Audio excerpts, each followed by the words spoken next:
So it's all good. It's all good. Okay. But Vanessa, thank you so much for coming on the show. It's an honour and a privilege to finally speak to yourself. Thank you. In case you don't know it, I'll just say it just now, you are the voice of my generation. So coming up in the 90s, you know, Headbangers Ball was the big show, and it was before the internet, it was before YouTube and all that sort of thing. So you were like me and my friends' own little stepping stone to the stars, asking them the questions that we wish that we could have asked them, and just sitting down and chilling with them. So it's a privilege to speak to you, and I'm glad that you agreed to come on, make some time for myself. But before we get going with anything, how are you actually doing? Well, first of all, thank you for such a wonderful intro. That means so much to hear that from you, because obviously we're talking decades have gone by since MTV Headbangers Ball finished. It came off the air in 1997. Yep. But yes, I'm doing great, thank you. And as we'll probably talk about on the podcast, I'm back on the metal scene with the new music TV show. So Real Music TV is back. Yes, thank God. But Vanessa, what I like to do with everyone that comes on is I go back to the very beginning. So for yourself, where were you originally brought up? Well, I had an interesting childhood because my father was in the armed forces. He was a pilot in the RAF, and typically for a military family, we moved all over the world. And I was talking the other day to somebody, and I recalled that I had been to 17 different schools in 10 years. So it was a very itinerant existence, but I got to see, you know, a lot of the world. He was based in the Middle East for a little while. It was very interesting sort of childhood because I saw so many different things in so many different countries and so many different towns and cities. So, yeah. Yeah, I mean, you do hear of people similar to yourself being brought up that way, and they say that it creates a sort of inner confidence because you move so often, you've got to make friends quickly, and you know it can suit you well for later in life when you need a bit of confidence if you're trying to get a job or you're doing this or that or the next thing.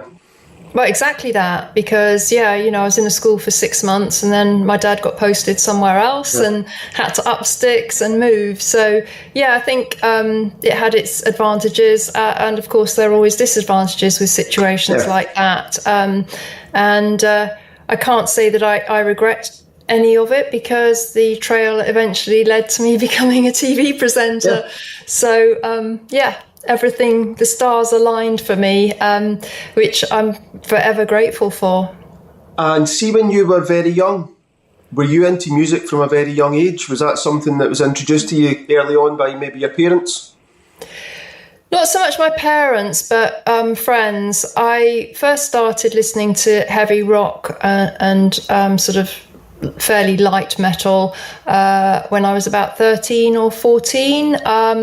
I felt quite like I was quite an insular person. I'm quite happy in my own company. I'm not a massively social person, and I found music was a great release. And, I think when you're growing up, all of us, we go through times where we're confused or we are struggling to find our identity as an adult, and I think that's what attracted me to rock music, because it was it comes from the heart, and it's very, very authentic, and it's born out of a lot of the time actual human suffering and pain. And it's something that it just really resonated with me while I was growing up. I was trying to find my way in the world, and my parents are very authoritarian. My father came from a very disciplined background where he had massive responsibilities, and he was very strict, and I think to some degree I did rebel against that. And I think music was part of finding out what sort of person I was and the person and the adult that I wanted to be. When you were then 12 or 13, who was some of the bands that you initially discovered for yourself that kind of put you on that road? I would say it was the likes of Iron Maiden and AC/DC, those kind of bands. Do you remember what the first album was that you ever bought with your own money? Oh, goodness. I can't. No, sorry. What about, do you remember the first concert you ever went to? I do, and it's not going to be well received by your viewers. I went to a Wham concert. Right. You've got to be honest though, they were enormous in the 80s. Well, they were, and I had a friend that wanted to go, and I'd never been to a concert, and I was interested to try it and see what it was like. Yeah, and it does change. I've spoke to lots of people about this, that if you're at home, you might have the best stereo system, you might have great earphones, but there's something different about going into an arena. And I always remember the first time I went, and when we were walking into the arena, the roadies were still setting up, so they were doing the sound check on stage, and even just hitting the kick drum, and you feel it in your chest. You don't get that from being at home. And then obviously once the show starts, you've got, it might have all the fancy lights and that, but if you've got another 20,000 people singing the same song, there's something magical about it that you can't explain to someone. They've actually got to go and witness it for themselves. You have, and it's such an incredible energy in a live performance, and it's a bit like a really good film. A really good film takes you out of your own life for 2 hours. I remember when I went to see Titanic, I was in Mexico and I was on holiday, and I went to see the film Titanic, and unbeknownst to me, they had an interval about halfway through. Right. So I was totally immersed in this film and the sinking of the Titanic. And all of a sudden, the lights went up and people stood up and went to get refreshments and so on. And honestly, I had about 20 seconds where I had to get back into my own existence. And I think that's one of the powerful things about music. And when you go to concerts, it just takes you out of your own life. And it's very freeing for your mind. And it's healthy. Yeah, it wouldn't have been too healthy last night because I was in Glasgow and I'd seen Cavalera Conspiracy. So Max and Igor, and there was a few people there. I don't know if they'd be feeling too good this morning because they got thrown about like they were a wee rag doll. But it's all part of the experience. It was, yeah. So obviously you went through high school and that. How did you get into I assume obviously Headbangers Ball was not your first job. So how did you kind of get onto the road of going down the route that you ended up in that position? Well, it was, again, the stars aligned. The universe worked its magic for me, I guess. I mean, I did do hospital radio as a volunteer when I was maybe 18 or 19. But my very first job, this might be a bit of an exclusive for you, I'm not sure. I qualified as a hospital technician. Right. So I worked actually in the NHS as a technician. And I did that for a number of years, and I qualified as a senior technician. But I felt there was something missing from my life, and I wanted to move up to London and experience the full experience of living in a capital city and going to gigs. So I moved up to London, and I got a job as a receptionist in a video production company, and that created interest for me in film and television and media, and I had quite a few different jobs as production assistant and things like that, and then one day I'd been managing a band and we'd been up all weekend. They'd done 2 gigs up in Leeds and Manchester, and then we had some studio downtime at like 4 o'clock in the morning, where a studio very kindly gave us 4 hours free time. Yeah. So I'd literally not slept all weekend. I came back to London,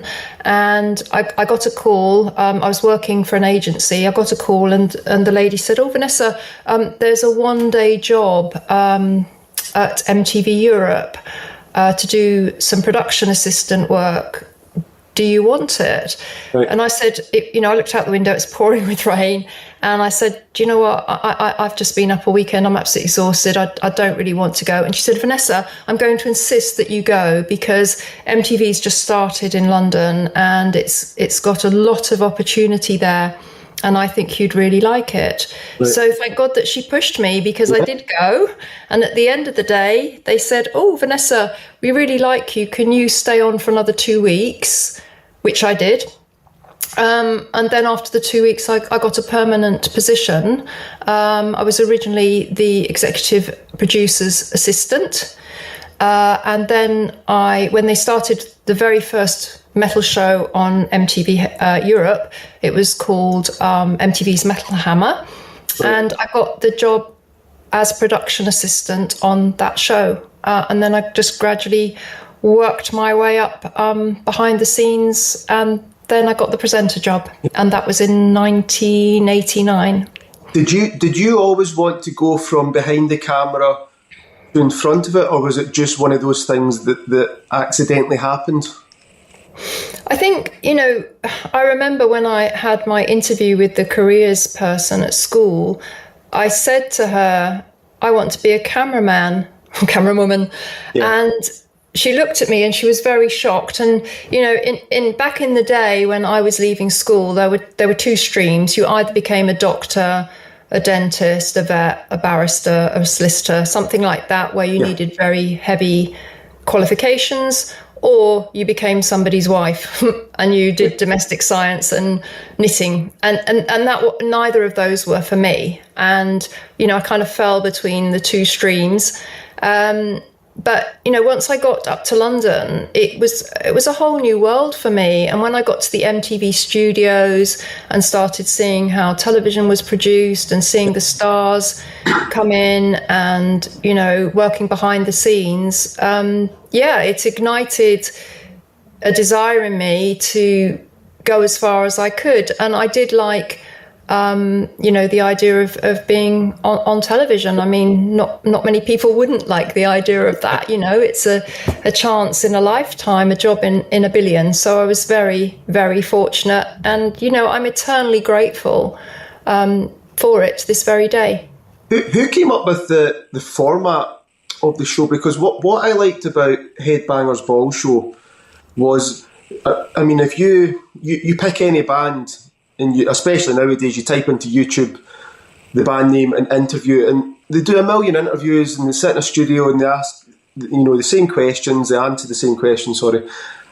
What I loved was it was almost like 2 friends going down the pub just to have a chat. Like, you would sit on the grass if it was a nice day, you'd sit in the grass with the band and you'd just sit, and it was like 2 old pals having a chat, rather than it being like this interview Q&A format, which made it a lot more comfortable to watch. Was that something that you it just naturally came about, or was it sort of directed in that sort of format?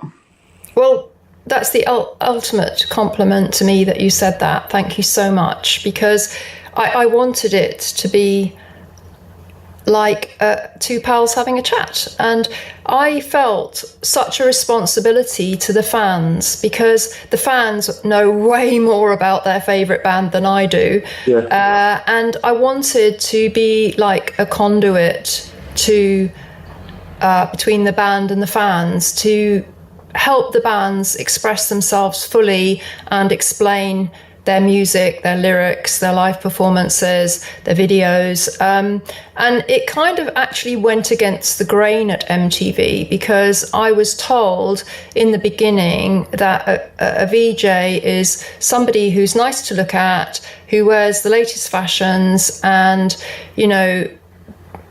I don't know. A VJ seemed to be more about the personality of the VJ is the most important thing, and I didn't agree with that for rock. And I actively went against that. And I don't think I can deny, or maybe I'd say MTV didn't like me as a presenter. I think it was they wanted me to be more of a character or something. And I said to them at the time, it's not about that. It's about being a conduit for the between the fans and the band. So they didn't always like me as a presenter. It was probably quite refreshing, I would imagine, for the bands themselves, because they probably it probably is very boring doing a lot of these interviews where you get asked the same questions. It probably was quite refreshing on their part to have a different format of an interview. But they all seem to like it. But going back, I was brought up in the 80s and the 90s, so right before the internet hit. And I tried to explain to my daughter, she's 18, and I was trying to explain to her how important these shows were back in the day, and it's hard for her to get her head around because everything's available now. It's all on demand. Yep. Yeah, if she likes an artist, she knows everything about them. Just by going into Google, going onto YouTube. It was this insight into the band and their personalities that nowadays people are just probably so used to it. But back then it was great. But I've took a wee note of some of the bands. So got Metallica, Pantera, Slayer, Machine Head, White Zombie, Megadeth, Biohazard, Therapy, Iron Maiden, Pearl Jam, Nirvana, Soundgarden, Sepultura. The list goes on and on and on. All my favourite bands, right? Well, we were lucky to be in an era of such incredible talent and music, and so many of those artists are still going today, and there's still so many songs that I listen to, and they are completely timeless. They sound as fresh today as they did 30 years ago, and I think just going back to the interviews, I respected the artists and their talent so much that I didn't want to ask them dumbass questions, because it just to my mind that shows a lack of respect. And when I first started, they didn't have a clue who I was, but I gradually got to have mutual respect from them, I guess you could say. And I don't know if you know this, but when Kurt Cobain committed suicide, there was a lot of pressure on other Seattle bands to do interviews and say how they felt about it. And Eddie Vedder from Pearl Jam, after a few weeks, he eventually agreed to do one worldwide interview that would be syndicated to everybody that wanted it. And he chose me to do the interview. And I was flown out to Boston and went backstage. And it was a very emotional interview, as you can imagine. And, again, I had to respect Eddie because I didn't want to push him, to try and get some juicy tidbit or something, some clickbait thing. So I was very sensitive. I wanted to be very sensitive with him. And, I guess some producers might have said, you should have pushed him harder to say how he was feeling or whatever. But it was a lovely interview. It was very emotional. And at the end, he hugged me and he said, thank you so much for your sensitivity. And actually, that's more important to me than MTV going, yeah, Vanessa, you got a great interview. So, it was all about, I tried to make it about the artists. Yeah, but I think there definitely was a respect on both levels. And part of that was, and I don't mean this in a bad way, but it wasn't just a nice looking presenter flirting with the guys. You were talking to them about things that meant something to them, and it meant something to the people watching. It wasn't just a wasted opportunity, just asking silly questions or And I think in hindsight, when you look back on it, the way that it was done was exactly the way it should have been done. And for those in charge who maybe disagreed at the time, they would probably admit themselves, maybe in hindsight, looking back, actually, they were probably wrong about that as well. I think, MTV at the end of the day was a corporation. Yeah. Corporations are driven by money and balance sheets. And, they had a very specific idea of what the channel should be like. It was interesting because we had these themed weekends on MTV, and there was a rock weekend, and I put my hand up and said, "Can I present the rock weekend? Outside of MTV Headbangers Ball?" And the executive producer said, "No, Vanessa, we don't want you presenting it." And I said, "Why is that?" And she said, "Well, when people turn on, they see you and they think rock and metal, so they're going to turn off. But if they turn on and they see Bon Jovi with a normal, everyday VJ, they'll think, oh, I do quite like this, and they'll stay tuned." Yeah. And I thought, okay, not quite sure what to make of that. But, I was very much in my little 2-hour slot on a Sunday evening, shall we say. It's funny, I had, a few episodes ago, I had radio presenter Tom Russell on, the godfather of rock, and he's got some amazing stories to tell. Excuse me. And he was saying that the way he got into radio, it just wouldn't work nowadays. It wouldn't exist, this offer. But he became friends with, I don't know if it was Clyde Radio or one of the big radio stations up here in Scotland. He'd got to know the boss of the radio station, and he'd said to him a few times in a few different meetings, "Why don't you play rock music?" This is probably back in the 70s. And he'd said, "Oh, it's a passing phase. It's not going to last." And but although he didn't get it, he says a week later he phoned him up. He says, "I've been thinking about it, and I don't like the music. I don't think it's going to last, but I'm willing to give you a shot. So if you fancy it, come down to the radio station. We'll show you how to work everything, and I'll give you a 1-hour slot on a Friday night." And he says he had a 6-week trial, and that was him there for 22 years doing the rock radio show through in Glasgow. And every single big band in the last 40 years he interviewed. And the person's wrong, but I'm saying I don't even think somebody would take a chance nowadays on something like that, which is a shame. He didn't get it, but he trusted this other person to give him a shot.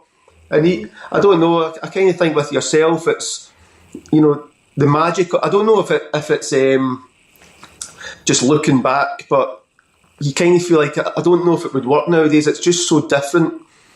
And I just say everything's really just driven by money.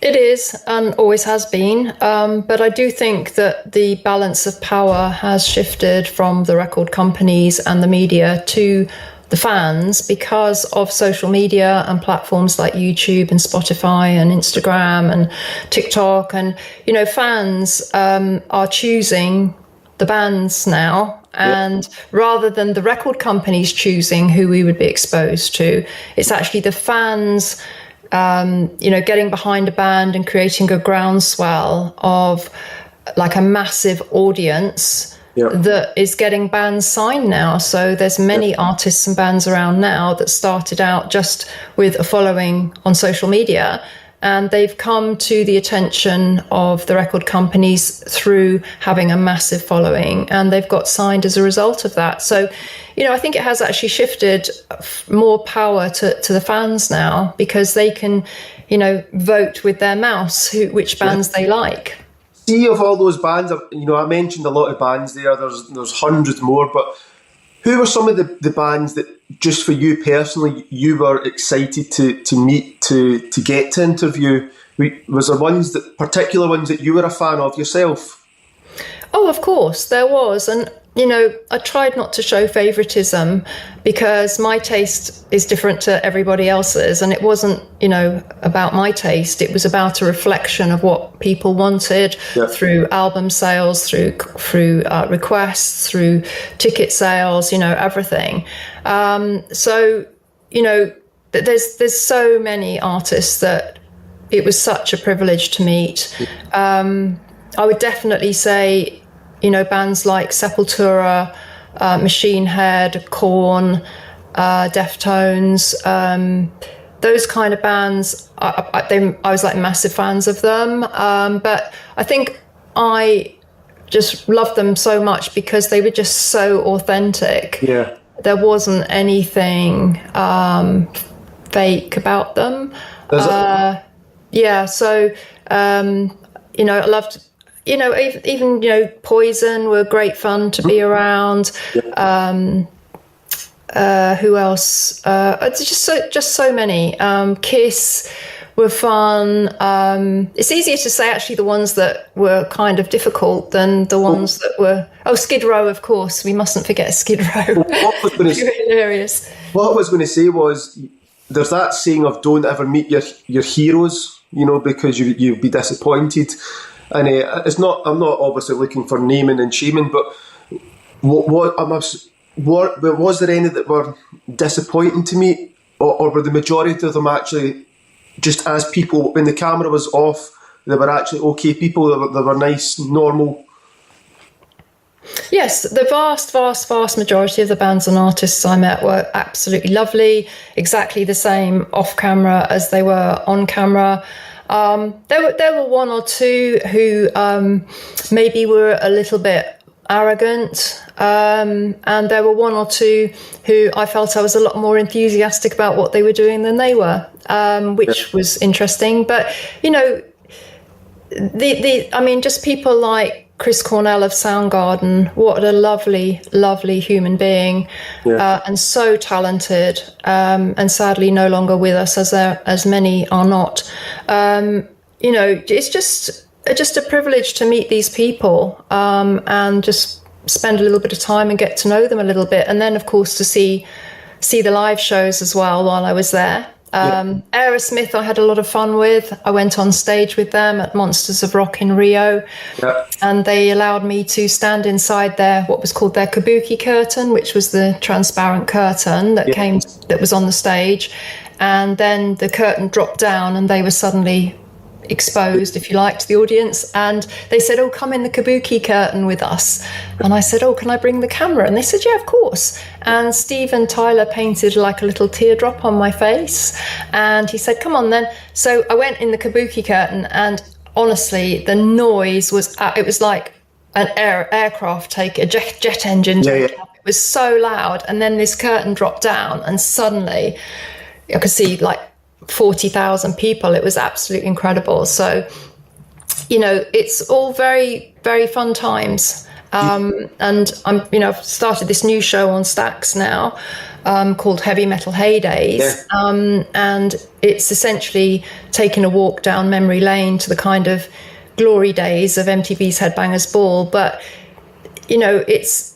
it's just so lovely to revisit it all, because so many years have passed. We're talking 3 decades have passed. And I'm working with my old producer from MTV, Sarah, and she's always saying, "Oh, Vanessa, do you remember when we went to Kalamazoo with Pantera?"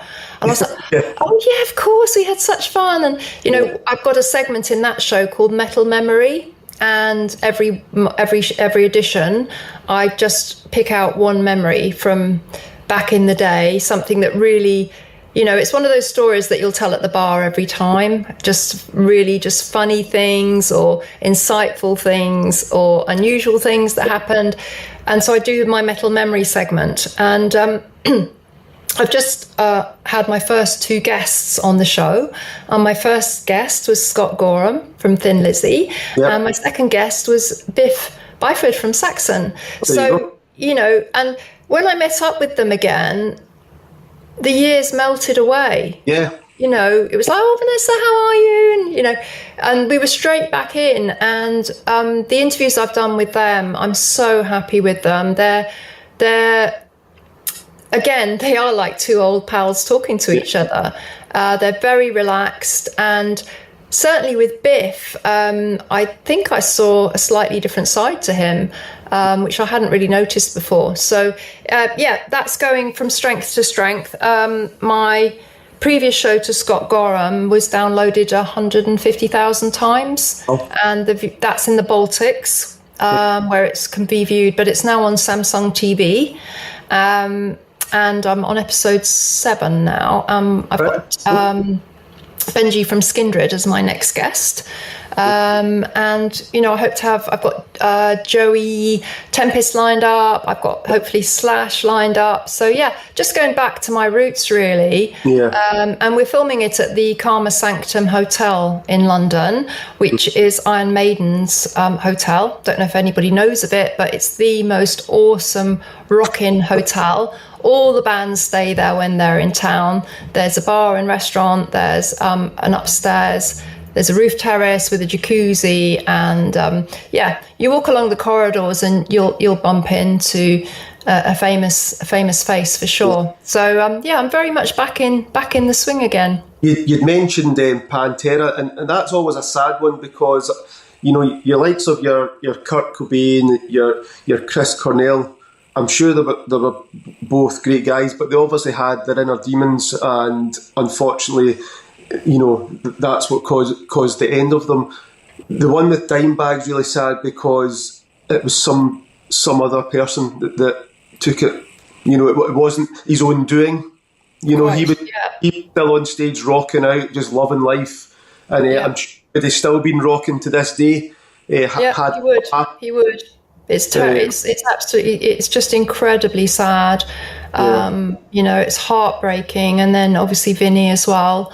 So I mean, there's so many that aren't with us anymore, but they've left such an amazing legacy of music. You know, and we can still listen to the records and still watch the videos. And at Stacks, we've got mostly live performances. So, you know, it really is high energy live performances in the show. And I think that kind of gives it an extra special kind of feel because, you know, gigs, I think, are one of those things that, you know, they create memories that you never forget. Yeah. And you can just hear a song and then you can think it literally is like time travel. It takes you back to a gig where you were at and you met so-and-so, or you saw your old friend that you hadn't seen for 10 years. Yeah, whatever. It's like that. It's just wonderful.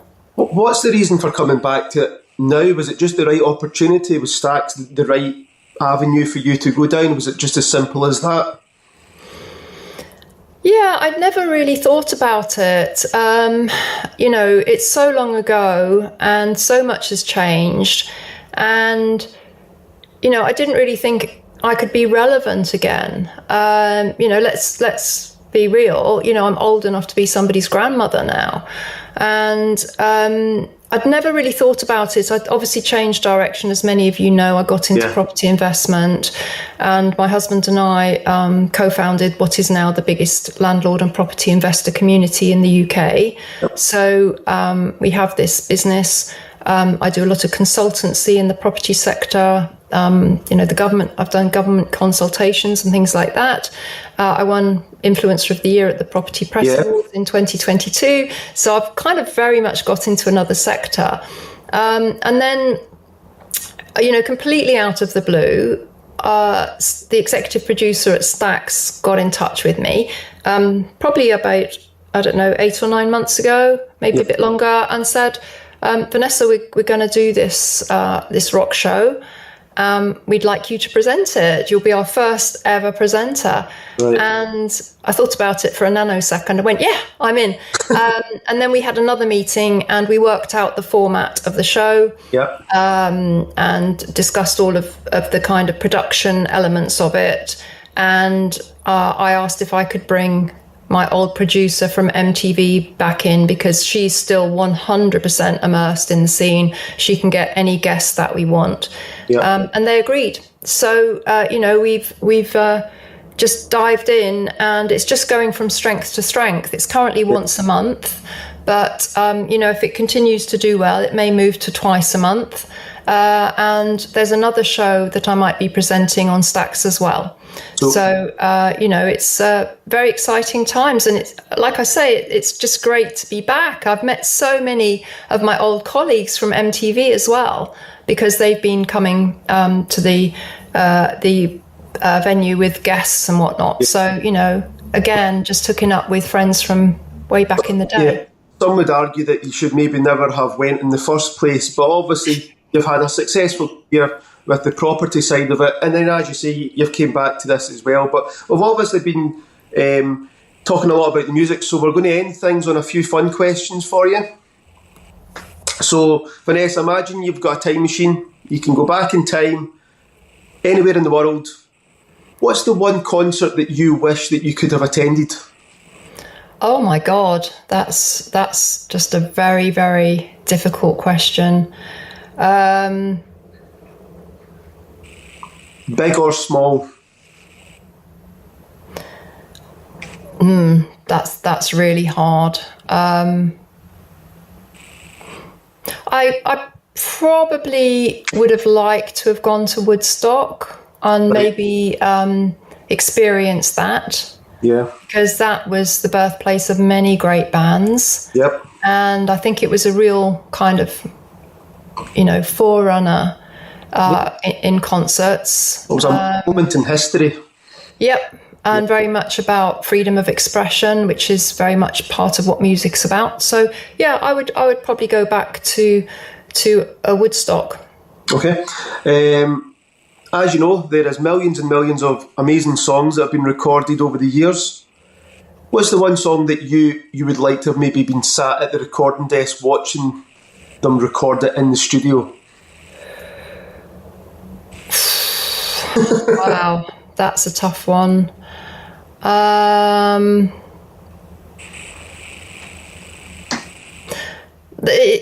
don't want to offend anybody because I can only choose one. Yeah. But it would, I think, maybe Korn, Blind, right. Because so different. Yeah. So innovative, and quirky. Yeah, different is the word, but not in a bad way. Yeah. Just so different from anything that had been before. And it's something, and there was all these other bands similar to them, but they're still at the top of the pack when it comes to bands of that kind of sound. Yep, I think that just says it all, really, because they've stood the test of time and they're still going. Yep. And yeah, they were really like a breath of fresh air. And it was actually Machine Head who told me about Korn. Said, "You've got to listen to this band, Korn." So I did, and I thought they were absolutely awesome, and a bunch of very nice, down-to-earth guys as well. Cool. And last question for you. Mount Rushmore, for yourself, who are the 4 bands or musicians that for yourself, whether it be songwriting, whether it be performance, whether it just be the overall package, who's the 4 at the top of the pile for yourself? Wow, you ask hard questions with no warning. I would say it would be Queensryche. Yeah. Soundgarden. Yep. Sepultura. Yep. And it's hard. It's so hard to choose. There's so many. Maybe Machine Head. Yeah, I was going to be controversial and say old Sepultura or new Sepultura, but we won't go down that argument. I went to see Cavalera Conspiracy last night, and you heard people obviously in the audience talking about it, but I've also got tickets to go and see Sepultura later in the year as well. It's not nice what happened, but there's 2 bands now out of. Well, I probably ruined my street cred by telling you that I've got tickets to see Bruce Springsteen in July. And it's not because I'm a massive fan of the music, although I do like his music. It's that I read his biography and I was so impressed by him as a human being. Yep. And his determination and his integrity about everything that he does. Yeah. And, there's some bands that probably aren't going to be with us that much longer. Bruce himself is in his 70s now. Yeah. And, I've been taking the opportunity to, see some of them maybe, you know, who knows, it might be Madonna's last tour, for instance. It's funny you say that about Bruce Springsteen, because I'm a big heavy metal rocker guy. I watched an interview with Simon Cowell, you know, Mr. X Factor, and obviously being a rock person, you don't like that, it's pop music and all that. What an interesting person from a personal point of view and business point of view. His story's actually incredible. As much as I don't like the show, I'm not a fan of pop music, but what an interesting life he has had, and from a business point of view, it's like incredible what he's actually done. Oh, it is utterly incredible what he's done, because it's not just in the UK. He's achieved so much in the United States as well. And he's created television formats that have been syndicated all over the world. He's an extremely clever person and businessman. So, the great thing about him, though, is that he's learned from his mistakes, because he's made plenty of them as well. And he's open about it. You know, he's got a lot of success now, but in order to get that success, he had to learn from his failures. Well, everybody does, and one of my favourite sayings is there is no win or lose if you win and learn. Yeah. So, you know, every day is a learning opportunity for us. And, you know, I like to sometimes say that the universe sends us lessons to learn, and if we don't learn, that lesson is then pushed at us a little bit harder. Yeah. And if we still don't learn, then we get a little bit of a kicking. So I mean, every day is an opportunity to learn and be a better human being. You know, it's great when you see artists that have stayed true to themselves and have treated the people around them with respect and have kept their feet on the ground, because living the life that they do, I've experienced that life, being on the road. I've flown on Metallica's private jet. I've been out to dinner with Bon Jovi in Italy. You know, I've seen the attention they get, the people pandering to their every whim. You know, if you're living that existence, it's a little bit of a bubble. Yeah. And you know, egos can get out of control, feet can leave the ground. And, you know, 99.9% of the artists that and bands that I met, that they still had their feet on the ground. They were grateful for what they'd achieved. They loved the fans. You know, I think a good example of that is Iron Maiden. Yeah. You know, everything they do, they're thinking, what can we do for the fans? How are the fans going to see us when we arrive at the airport? How are the fans going to see us when we walk from the car to the hotel? You know, they're so loyal to their fans. And that's just so wonderful to see, because the music is a true connection between the artist and the fans. And without the fans, they don't have anything. I mean, I've actually been lucky enough to meet up with Iron Maiden and go out for drinks with them.